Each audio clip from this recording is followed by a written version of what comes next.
Hey guys, this is John from Walton's, and welcome to another episode of the Meatgistics podcast. Once again, we're going to give you some of our interviews from down at AAMP. It was in OKC this year. We headed down there and got lucky enough to talk to a few of the winners of the Cured Meat Championships. First person you're going to hear us talk to is Dan from Louisiana Craft Butchers. Dan and I spoke the night before for a long time, and this is a very knowledgeable gentleman. He entered in and won the grand prize for Andouille.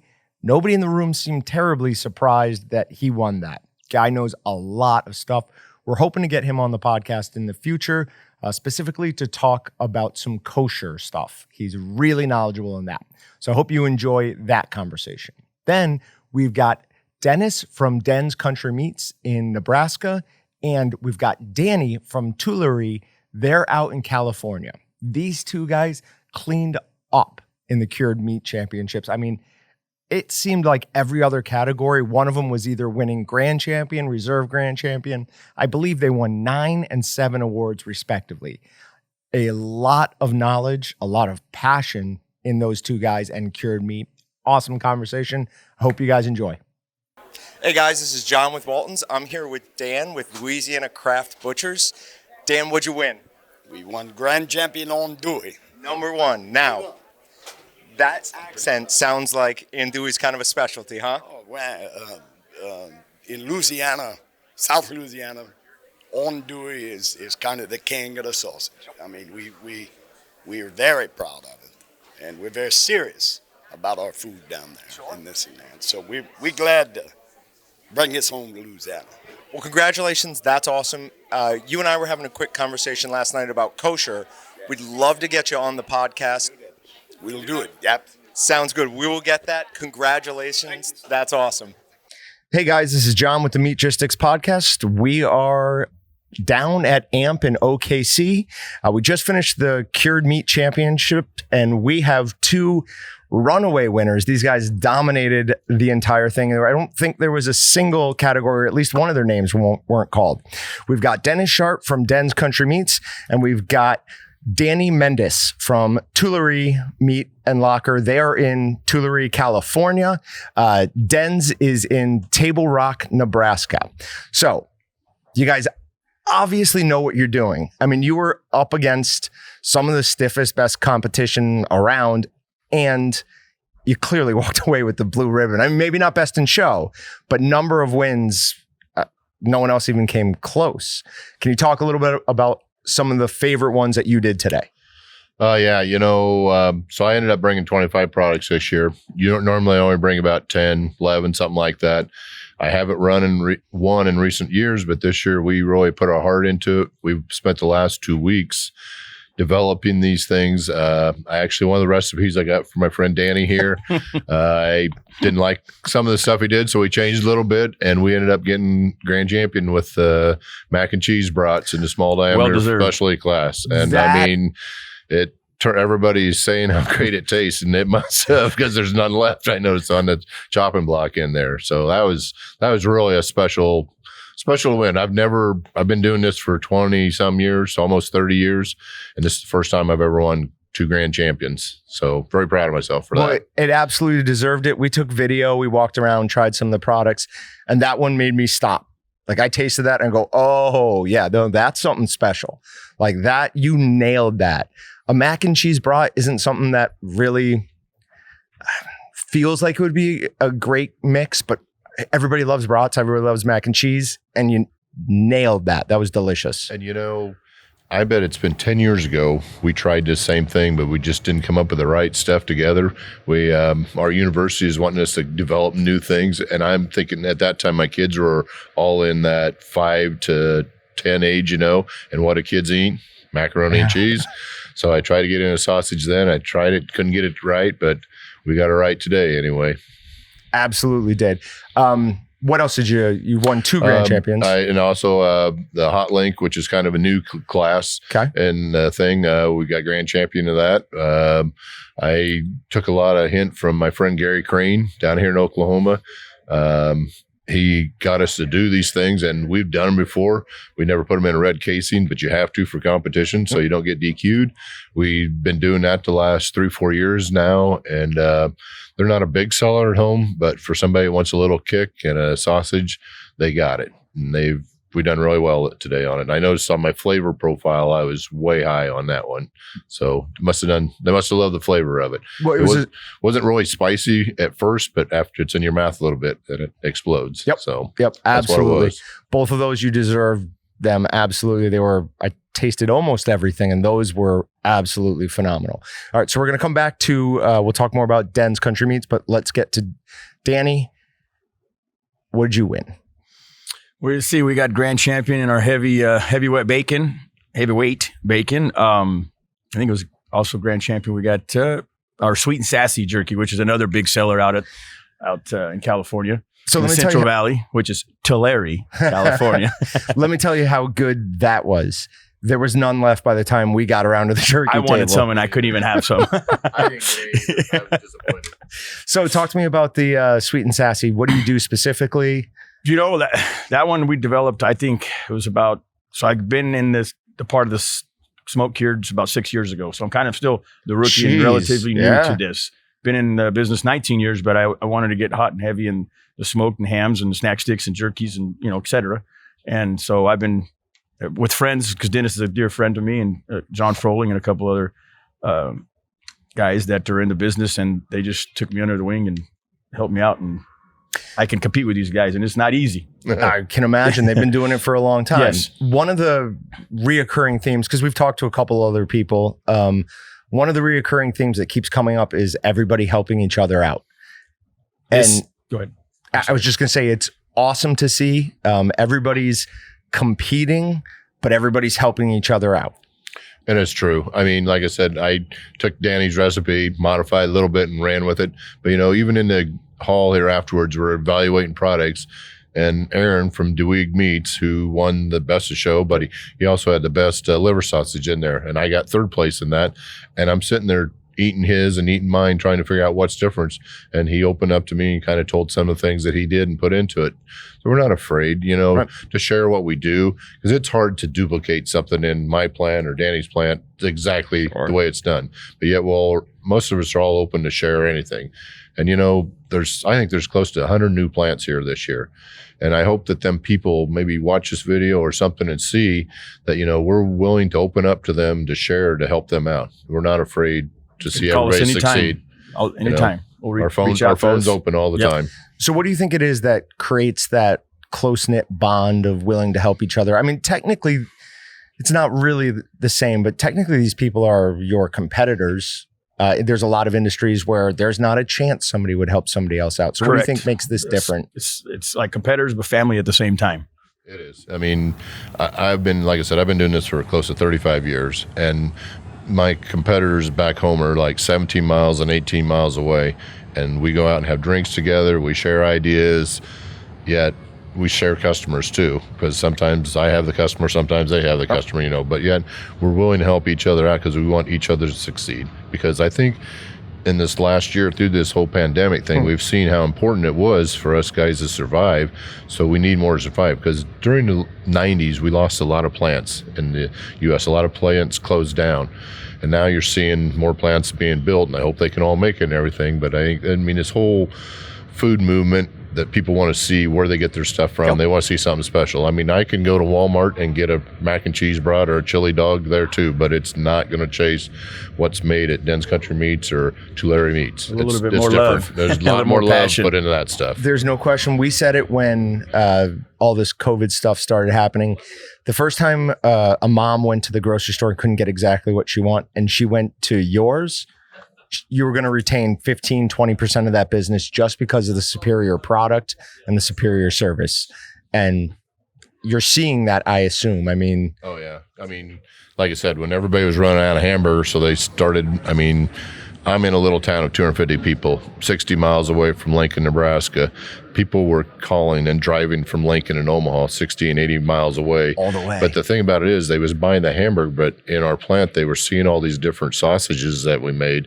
And now we see them every 2-3 weeks. They're Recurring. coming down on back. Saturdays, and you see them same people. Because I mean, I pretty much know everybody comes in my plant just by first name, but Right. I didn't know a lot of these people that were coming in. But now you notice them and you see them, and they keep coming back. Yes. So you're doing something right when you're seeing these people We did coming definitely back. gain some new customers for We sure. definitely did.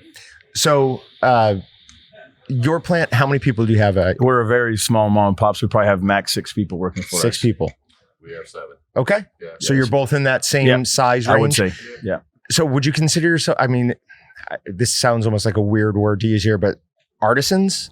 Do you consider yourself that, or? We're getting there. Okay. We're getting there. Okay. After today, we must be a little closer because for sure. we are developing something that's better. Like I said, I've been down it for a long time. Danny's short into it, man. This guy here, he dived into it young and dumb, but he went after it. He did. Fourth year, and we got now with today's totals, we have 18 national awards in 4 years. In 4 years. Outside of AMP as well, or just in AMP? So we have our state show at CAMP, California Association Meat Processors. We have, I think I've been at 4 years. I have 2 best of shows and about 60 state awards. That is awesome. Yeah, it's been going really good. Today, I was surprised. I brought 2 new products that I never made before. One was the mortadella, since I love deli meats, awesome. Right? Bolognas, but mortadella is phenomenal. Yeah. Italian. I mean, it's with the fat chunks in there, and it's hard to make, and it's time consuming. And we placed 3rd, I believe, with it. So, do you mind talking about the process a little bit on how you do it? Mortadella. So, the true mortadella is 100% pork, but different parts of Italy they mix it up. They like to put some beef in it, so we go with a half and half. 50-50? Correct. Okay. Beef and beef shoulder, and then obviously pork butt. And then, so to get the pork back fat, cube them up about quarter by quarter, I'd say half by half chunks. And then usually anywhere from 2.5%, 5% per 100. You got to blanch them. Okay. And so just going to get them so they're not, I would say, crunchy. They got to be like a soft texture when you. Sure. And then you got to cool them off, right? And then you emulsify your product, and then try to fold the fat chunks evenly, so every time you get a nice little slice, everything comes out, good looking, right? That's And then I'm not a big pistachio guy because a lot of people put pistachios, so I put whole peppercorns. Okay. And the aesthetics really popped. It looked gorgeous. That's why I think it came through today. Yeah, that's one of the things that people at home are probably thinking it's all about taste. And it is, I mean, that's probably the most important. Correct. But absolutely, appearance is up there. Yes. They care a lot about that. Right. It starts with appearance, but then, your taste scores are going to be the judge of that. Yep, for sure. Another one we've been playing around lately, especially California, we like jalapenos, serrano peppers, a lot of Mexican food, I would say. Sure. So we've been playing around with serrano peppers, and we brought a serrano pepper jack cheese snack stick, and we also placed with that one, along with our pepper stick, also one today. So 2 new products that I never made yet. I feel pretty proud of that they got some hardware out of it. Yeah, you It's absolutely awesome. should. So you've been in it 4, you've been in it 30? 5. Yeah. 35 years. Okay. Yep. How did you two, was it through AMP? A mutual friend. Mutual friend of friend. ours. And also AMP, which... AMP, because we wouldn't have knew each other otherwise through AMP. And then before COVID, then Mr. Dennis here voted me in board of directors. So of AMP? Yes. After being in for 3 years? Yeah. Yep. He got me in Well, here. he's very go-getter. Okay. I mean, I've seen what he'd done in his state association and heard and stuff, and I thought guys like Danny's what we need in our new AMP association. We need go-getters to go out there, and we need a new generation. I'm the older generation, and yes, I still believe and I still do stuff for AMP, but we need new ideas coming in here, and that's what I feel Danny can bring to the table. Yeah, even today, down at the new election day, we elected some new guys in. They're young, and I think that's what we need.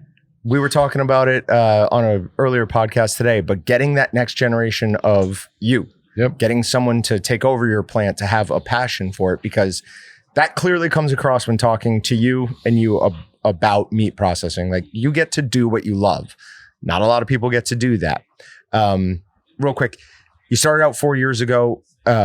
If you had to give advice to somebody who's in the same situation you were, opening up a new plant or taking over a new plant? So there was a lot of new plants out here, and I know one that, they brought 11 products, and They weren't, unfortunately, they didn't get anything. I really want to, I'm going to talk to them later this evening. Not to be discouraged, because just because you didn't place or not, whatnot, go learn from your scorecards. And just because it sells in your shop, do not stop selling it. That's what I've always been told. You get kind of discouraged. You get bummed, right?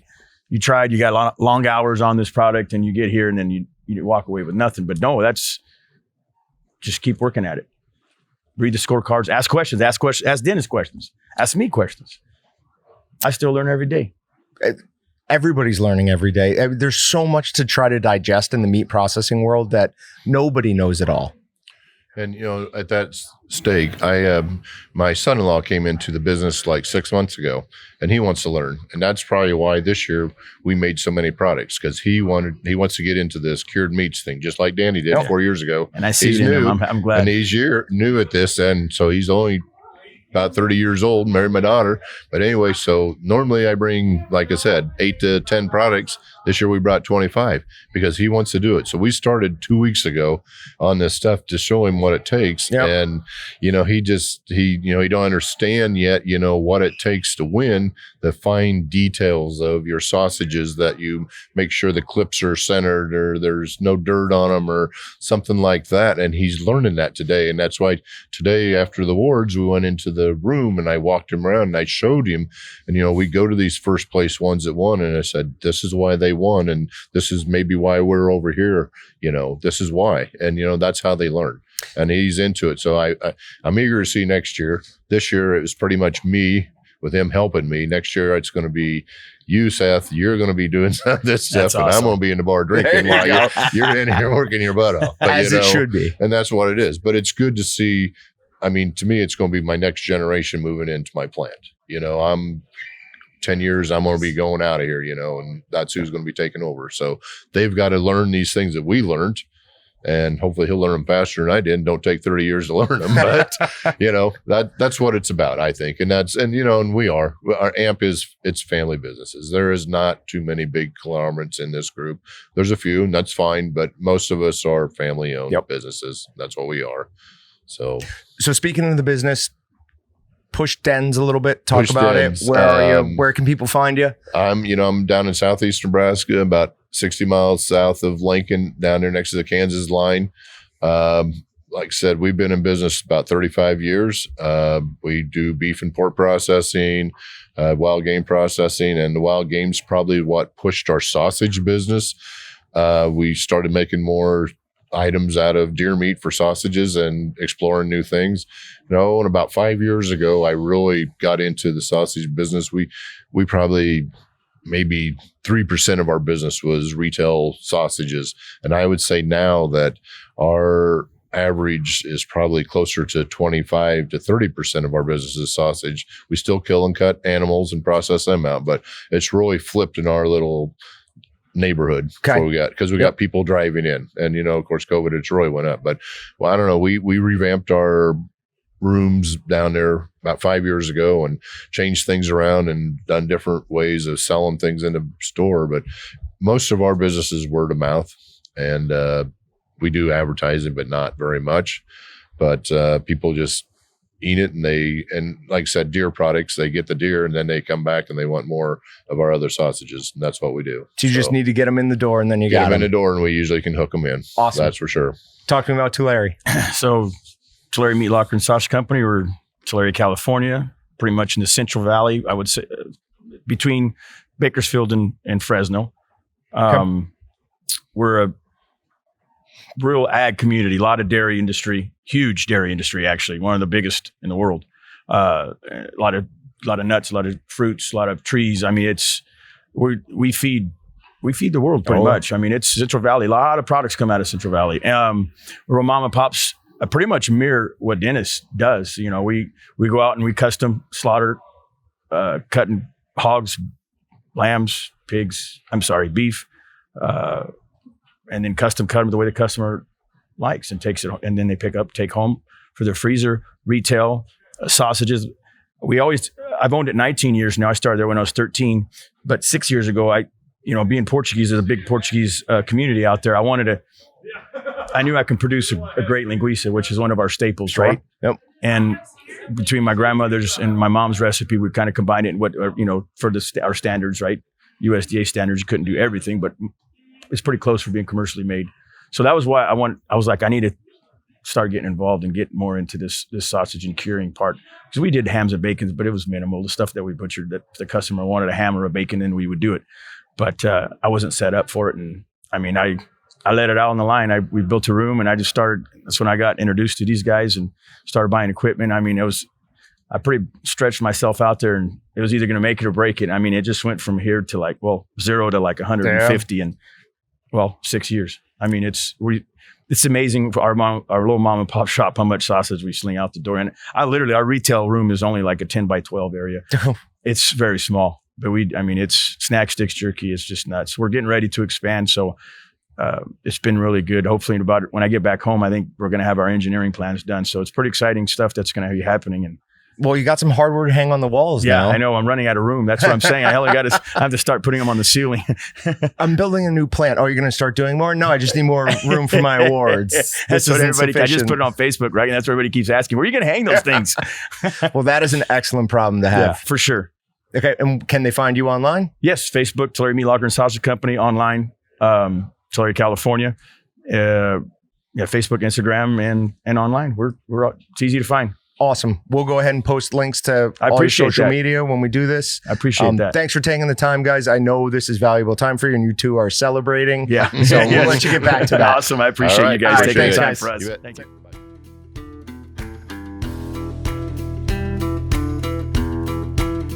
Thanks for checking out the Meatgistics podcast.